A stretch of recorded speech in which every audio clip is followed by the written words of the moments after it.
There are questions that echo in the quiet corners of the soul, questions that most people avoid because they do not want to confront what their silence is trying to reveal. Why does following Christ feel like walking through a room no one else can see? Why does obedience feel like exile? Why does faith, the very thing that should connect you to others, so often separate you instead? These questions are rarely spoken aloud, yet they circulate inside hearts like a slow burning fire. And somewhere beneath them lies a suspicion that many dare not name. Maybe the loneliness you feel is not a failure of faith, but the unmistakable sign that you are walking a path most have abandoned. Bonhoeffer understood this ache with frightening clarity. He knew that genuine discipleship creates distance, not applause, tension, not comfort, silence, not noise. He saw that true faith does not integrate you into the crowd, it sets you apart from it. But what if this loneliness is not punishment? What if it is the mark of those who have seen too much to return to the illusions everyone else still clings to? And if that is true, then the question that really haunts is not, why am I alone? But what truth is calling me into this solitude? Bonhoeffer believed that before God transforms a person, he isolates them, not to destroy them, but to strip away every false certainty they once used as shelter. This isolation feels like standing in a cathedral after the congregation has gone home, the lights dim, the echo long, the silence almost uncomfortable. And yet, in that silence, something else begins to stir, a deeper presence, a truer calling. Still, the mind keeps asking, why does everyone else seem so at ease with a faith that feels hollow? Why do so many embrace a Christianity without cost, while mine feels like carrying a weight no one else can see? The dissonance becomes a wound, but also a compass. You sense there is something profoundly wrong with a faith that never demands anything, something unsettling about a gospel that never leads to the cross. And right when the loneliness feels unbearable, another realization flickers. Perhaps the path of comfort is the one that leads away from God, and the path of solitude is the one that leads back to Him. But what does that say about the world around you? And what does it reveal about the narrowness of the road you chose to walk? There is a kind of loneliness that does not come from the absence of people, but from the presence of truth. It's the loneliness of someone who sees the shadows behind society's bright lights, who recognizes the cracks beneath the polished surface of modern Christianity. Bonhoeffer warned that when faith becomes cheap, those who pursue the real thing become strangers in their own community. You start to notice the difference between belief that costs nothing and obedience that asks for everything. You feel the weight of the cross in a world that treats it like an accessory. And somewhere inside, a quiet question rises. What if this loneliness is not a sign of weakness, but of awakening? What if God is not distant, only different from everything you were taught to expect? The solitude you feel begins to take the shape of a doorway, narrow, unsettling, yet unmistakably sacred. And as you approach it, another question emerges, deeper and more dangerous. If God meets people in the wilderness, then what is He preparing to reveal in yours? Bonhoeffer's life whispers a truth many resist. The path of authentic discipleship is not crowded. It is carved in silence, in conviction, in costly obedience that few are willing to embrace. And this raises a haunting question. Why does true faith feel like exile, while shallow faith feels like home? Perhaps because the world has learned to baptize its own desires and call them Christianity. Perhaps because the gospel that demands transformation will always sound like an intruder in a culture that wants affirmation instead. Yet something within you refuses the easy path. You sense there is more, a faith that burns deeper, a commitment that reshapes identity, a truth that does not bend to convenience.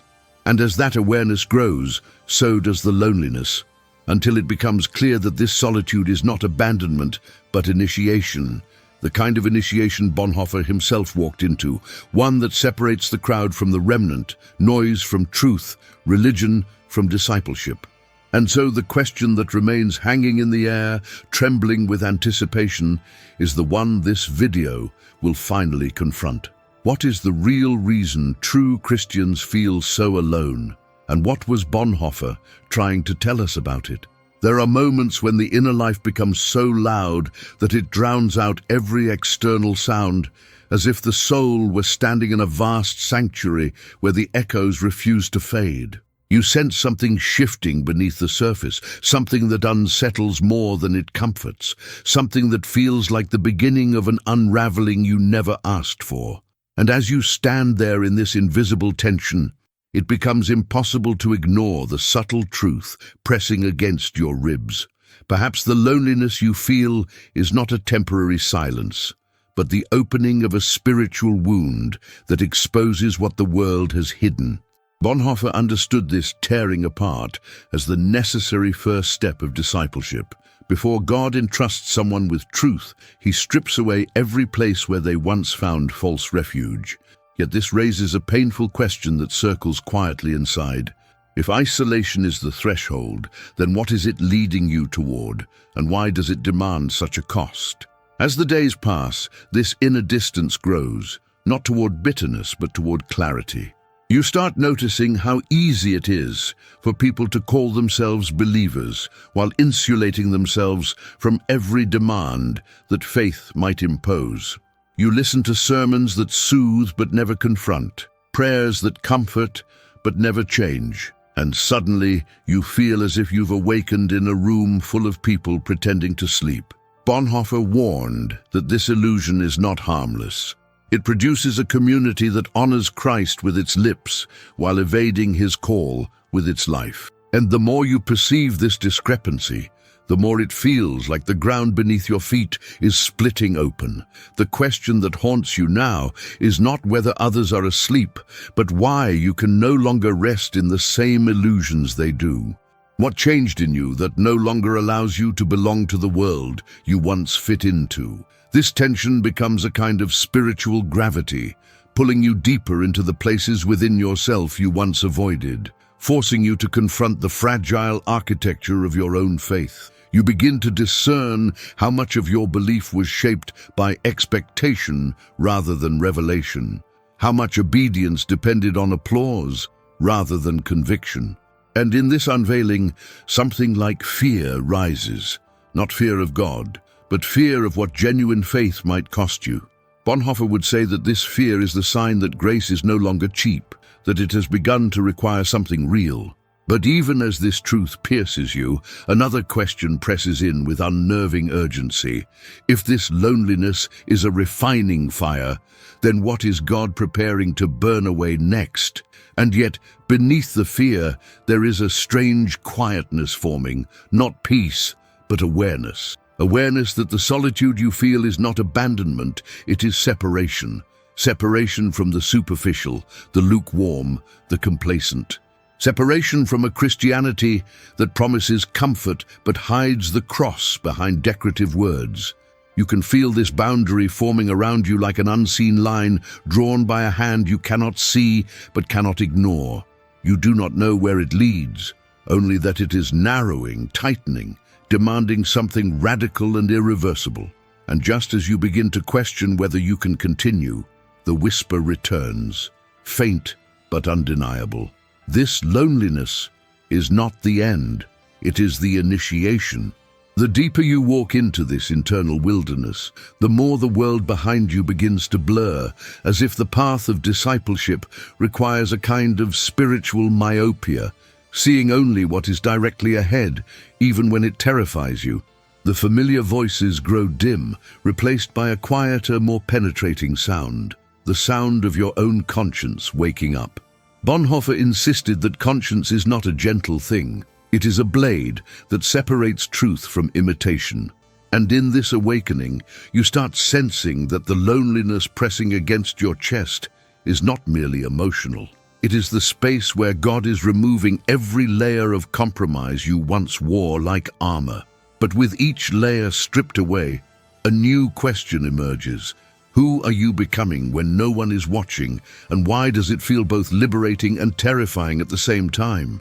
You begin to see the world with a sharper, almost painful clarity. You notice how easily faith collapses when comfort is threatened, how quickly devotion shifts when sacrifice becomes real. You watch people cling to a version of Christianity that never wounds, never confronts, never transforms, and you feel your spirit recoil, not in judgment, but in sorrow. Bonhoeffer knew this sorrow intimately. He felt it in the hollow words of pastors who blessed the very empire that oppressed the innocent. He understood that a faith without cost is simply another form of self-preservation. And as this realization settles inside you, it carries its own piercing question. If the world loves a faith without demands, what does it reveal about the faith that keeps pulling you deeper into solitude? The internal struggle intensifies, creating a psychological spiral that forces you to confront the contradiction within yourself. You feel pulled between the desire to belong and the call to obey, between the safety of silence and the danger of truth. This conflict becomes so visceral that it feels physical, like a tightening in the chest or a pressure behind the eyes. And in this internal battlefield, you begin to realize that the cost of discipleship is not measured in what you lose externally, but in the fractures it reveals internally. The soul becomes a mirror, showing you who you were, who you are, and who you are being forced to become. And in the reflection, a question trembles. Is this transformation breaking you, or finally making you whole? But even in the turmoil, you sense something sacred forming beneath the chaos, a clarity that feels ancient, like a truth carried by those who walked the narrow road long before you. Bonhoeffer believed that God speaks most clearly in the wilderness, not because the wilderness is holy, but because everything else has finally fallen silent. And as you walk through this silent terrain of the soul, the loneliness begins to shift, not disappearing but changing shape.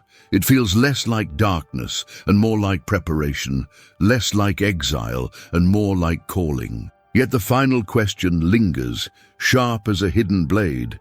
What is God preparing you for that requires this level of solitude? The journey begins to feel heavier now, as if each step is sinking deeper into a landscape that demands more honesty than you expected to give. Your thoughts no longer move in straight lines. They spiral, loop, circle around themselves, returning again and again to the same unspoken question.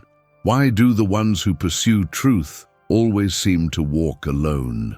Bonhoeffer wrestled with this same question as he watched the church around him fracture under pressure, choosing survival over conviction. And in your own life, you start noticing similar fractures, subtle compromises in people you once admired, quiet betrayals of conscience masked as wisdom, the slow drift of faith being reshaped by fear. Each realization pierces you, deepening the isolation until it feels like a shadow that never steps out of your reach. Yet in this shadow, you begin to discover a strange kind of strength. Not a loud strength, not the heroic kind people applaud, but a quiet, stubborn resilience that grows precisely because no one else sees it. Bonhoeffer called this the strength of the hidden remnant, those whose faith survives not through recognition, but through obscurity. You start sensing that God is forming something inside you that cannot be learned through comfort or community, only through confrontation with your own depth. And with each passing day, the loneliness becomes less like a void and more like a threshold, demanding to know whether you are willing to keep walking even when no one walks beside you. This threshold forces you to examine yourself with painful honesty. You confront the doubts you have buried, the fears you have disguised as wisdom, the moments you chose silence over truth because silence cost less. And as these buried fragments rise to the surface, they collide with the echo of Bonhoeffer's most haunting belief, that obedience is only real when it costs you something. The collision sends shockwaves through your spirit, leaving you trembling with the awareness that your loneliness is not a sign of weakness, but of integrity. But even as this realization settles, a new question forms, sharper and more dangerous. If integrity isolates, then what kind of world are you refusing to belong to? And so the spiral continues, deeper and deeper, until you feel as though you are walking inside your own mind, navigating corridors of tension and revelation. The contrasts sharpen: fragility and strength, faith and doubt, clarity and confusion, weaving themselves together until you can no longer tell where one ends and the other begins. You feel suspended in a spiritual twilight, caught between who you were and who you are becoming. And within this twilight, a new realization flickers.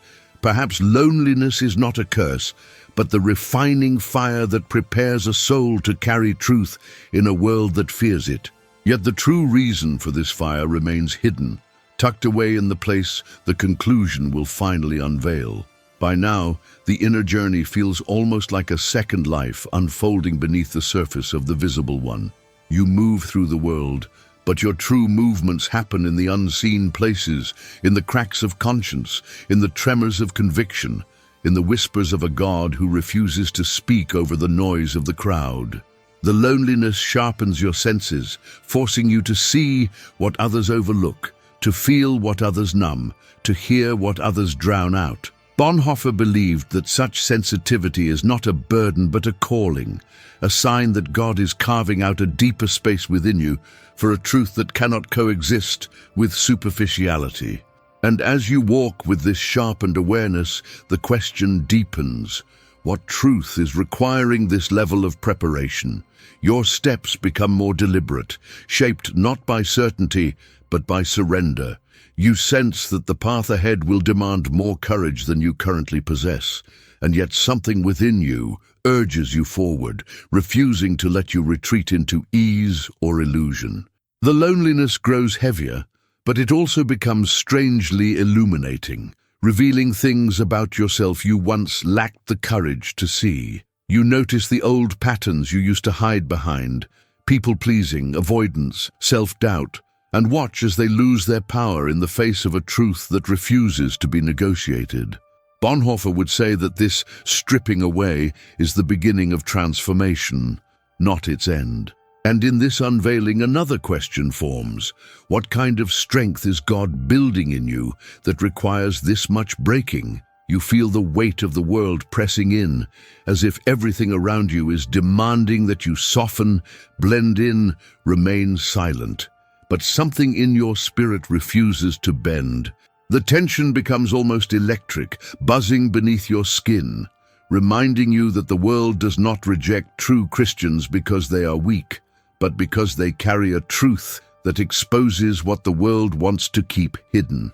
You start to see this pattern everywhere, in history, in scripture, in your own life, and it dawns on you that the loneliness you feel is not accidental. It is the necessary distance truth creates when it enters a space built on illusion.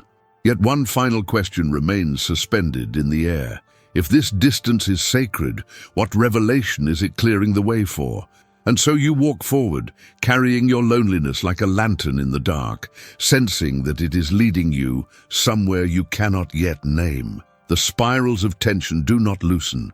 They tighten deliberately, insistently, as if guiding you toward a point of convergence where everything you fear and everything you long for will collide. You feel it gathering around you now, like a storm forming at the edge of consciousness, preparing to break open. But it does not break here, not yet. Because the revelation Bonhoeffer carried, the one that explains why true Christians feel so alone, is not a truth that appears in the middle of the journey. It waits at the threshold, and the conclusion will open that door. There are truths that do not end when the voice falls silent. They linger like embers, refusing to die out, glowing softly in the inner places no one else can see. Perhaps the loneliness of those who walk the narrow road works the same way. It never truly disappears. It only changes shape, becoming a quiet space where something sacred waits to be heard. And as you breathe inside that stillness, you notice that the distance you felt from the world was never abandonment. It was invitation.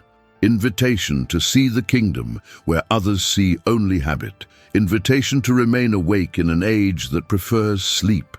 Invitation to carry a light the world does not recognize until darkness presses too close. and a question rises that seeks not answers, but awareness.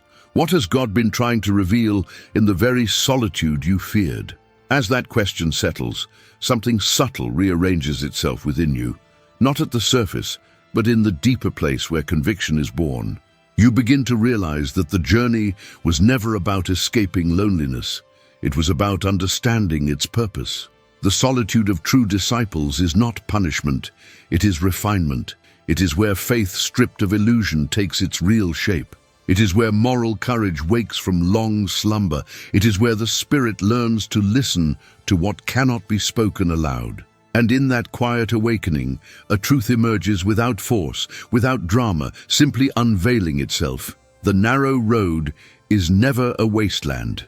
It is a threshold. And those who cross it discover that the loneliness which once wounded them is the same loneliness that calls them forward, as if God whispers that certain paths can only be walked by those unwilling to blend in. And so another question hums beneath the heartbeat. What are you being prepared to carry that so many others turned away from? And it is here, in this place of suspension, where nothing concludes and everything deepens, that the revelation settles. Those who walk alone are not lost. They are being led. This does not close the journey. It opens an inner doorway, the kind that stays half-lit long after the screen goes dark. If something inside you stirred, even quietly, let it continue. Like this video, share it. Let your thoughts echo in the comments and subscribe so this path does not feel as solitary as it once did.